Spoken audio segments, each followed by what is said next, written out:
see, family, this is the way that I am. I like to put stuff in perspective and say what I have to say, despite the fact that the tube have a tendency of striking me because I don't twerk. I don't talk bad about black people. I'm not here doing stupidness to get likes or to get views. I'm trying to wake my people up to let them see, listen, this is ludicrous bullshit that we're going through, and it got to come to a stop. Now, this video I'm going to put here is for awareness purposes only.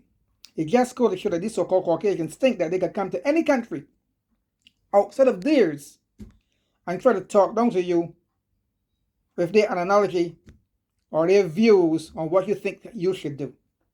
Now, they're not going to go to China and try to talk down to the Chinese leader the way they want to try to talk down to black people in the West Indies.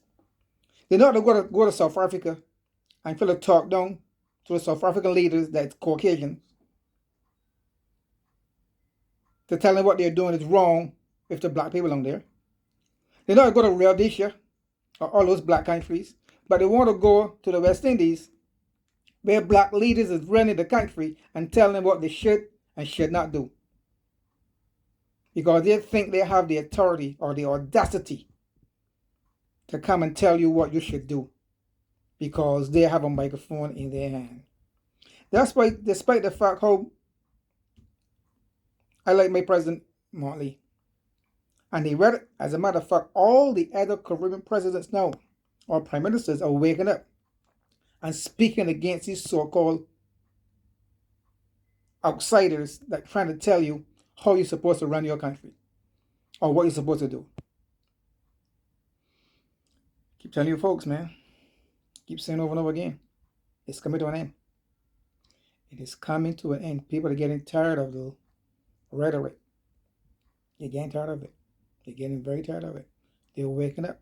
And they're waking up faster than they expected. That's why they're trying everything possible to keep them locked down. By giving them and keeping them locked down with all the chemical food and all such like. Folks, the video, I love it. I love it.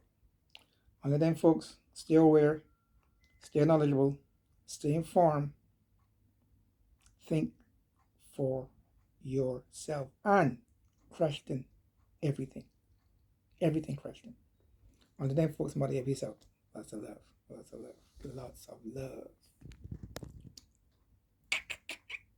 Over the next decade, 2 decades, it is expected that there will be $150 billion worth of oil and gas extracted off your coast. It's an extraordinary figure, but think of it in practical terms.